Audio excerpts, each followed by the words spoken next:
Hello,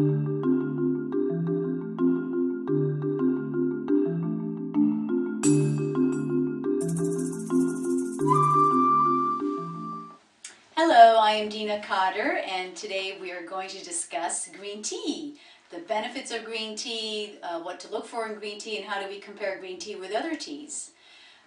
Green tea comes from a plant called the Camellia sinensis plant, and it's the same plant that we get white tea from, and we also get black tea from. Now, white tea is the spring buds of the camellia plant, and when that's harvested, you get white tea. And white tea has a much lighter color. It's almost white. It's sort of like a beige, creamy color when you compare it to green tea. And then green tea is harvested from the same plant when the tea leaves are mature and the green as possible. And black tea is actually the fermented tea leaves once they've been plucked from the plant. So let's now take a look at what are some of the ways or the different types that the teas are actually called. The one that has the most antioxidant benefit is sencha. Sencha green tea is very commonly referred to as Japanese green tea. Most of you are familiar with that. And we also have one that some of you may be familiar with called Genmai matcha, which is actually the green tea with roasted brown rice. And it has sort of like a roasted, crispy taste to the tea, and actually quite tasty, but often taken with a meal because it does aid digestion. And typically people in Japan, that's how they would normally have their green tea with the meal. And then we also have matcha green tea, which is another type of green tea. It often comes in a powdered form, that's how it's often drunk, and often gives a really green color to your water, and it looks like a very bright green tea. All these different types of teas are actually grown in Japan, and that's where the Japanese have been known to have one of the best longevity because of the fact that they do drink a lot of green tea. So now we're going to take a look at the benefits that we actually derive from having green tea in our diet. Why should we have a cup of green tea, rather than a cup of coffee? So when we take a look at the benefits, the primary benefit we get from green tea are what we call antioxidants. And the major antioxidant in green tea that has the best health promoting benefit is called ECGC, and is known to help us fight free radicals. It also has actually antibacterial properties. It helps us fight infection and therefore ultimately diseases. Other benefit to drinking green tea, of course, is in helping us to prevent heart disease. We know that green tea has actually prevents the platelets from coagulating, which means the red blood cells, preventing them from sticking together, because that's one of the ways that we actually form plaque along the artery walls in our body. And green tea is able to prevent that whole process. It can also help us lower cholesterol. It can also lower blood pressure.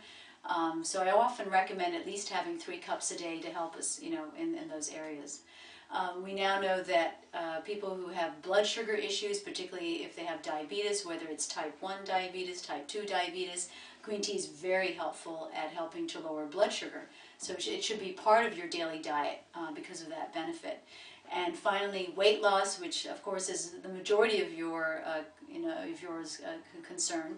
And green tea is very helpful at suppressing appetite, particularly when it's drunk hot, as opposed to when it's drunk cold. So if you drink green tea very hot, it can have a very significant effect at reducing your appetite. If you don't like the taste of green tea, you can also take green tea in a supplement form, in a capsule form, provided it's the green tea extract, not just the green tea leaves. And in the green tea extract form, it will have the same appetite suppressing effect as if you're drinking, 2 or 3 cups of green tea a day. The other advantage to green tea, when they've compared it in weight loss studies, is the fact that it has a thermogenic effect on your body. And if something has a thermogenic effect on your body, it means that it actually raises your body temperature up, and that in itself helps you to burn more calories. It almost mimics exercising, because when you exercise, your body temperature goes up, you sweat, and therefore you burn more calories, and you get your whole fat metabolism moving. And that's exactly how the green tea is able to work on the human body as well. So very useful in weight loss programs. And it doesn't matter what type of a program you're on, it would be at the very least something to include in your weight loss program. So let's take a look at how to properly brew a cup of green tea. The water should be just under boiling, and now we're going to see how we actually dip the tea bag or dunk it into the hot water, and we keep dunking it to help get water all through the tea bag itself to penetrate the tea bag, and that helps to release the catechins, which are the antioxidants that provide the benefit to the green tea. Now, the less time you let the bag steep, the less caffeine you will get from the tea bag itself. So I normally recommend, for those of you who are caffeine sensitive, no more than 3 minutes of the tea bag into the hot water. Those of you who want the caffeine advantage, then make sure the water is actually boiling, and that releases more caffeine but much less of the antioxidants, because the heat will end up destroying the antioxidants in the green tea bag. So what should we look for when we're buying green tea? The most important thing to look for is organic, and preferably certified organic. Those of you who've never had green tea before, you'll see that on the label when you purchase a bag or a box of green tea. Because green tea is very heavily sprayed with pesticides and herbicides, and those cannot be removed once the tea leaves have been processed. So that's very important. Those of you who are trying the green tea for the first time, make sure that you purchase the tea bags, preferably unbleached, because the chlorine and the bromine in the bleached tea bags will interfere with the antioxidants in the green tea.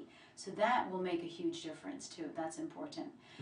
Those of you who are very familiar with green tea and would like to try something more, I would strongly recommend that you try loose green tea, because of the fact that it's not in a tea bag form. It has more surface area, and that will encourage more of the infusion, which you get more better antioxidants benefit as a result from the tea.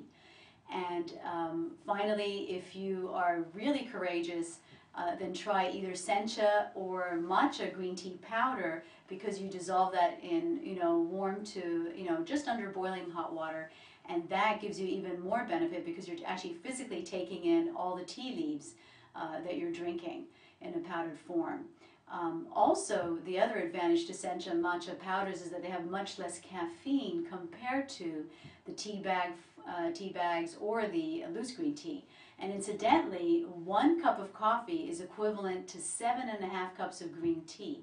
And even black tea is equivalent, to 7.5 cups of green tea. So there's much less caffeine in green tea when you compare it to other forms of teas. So let me take this opportunity now to thank you for joining me today, and I look forward to being with you all at a later date.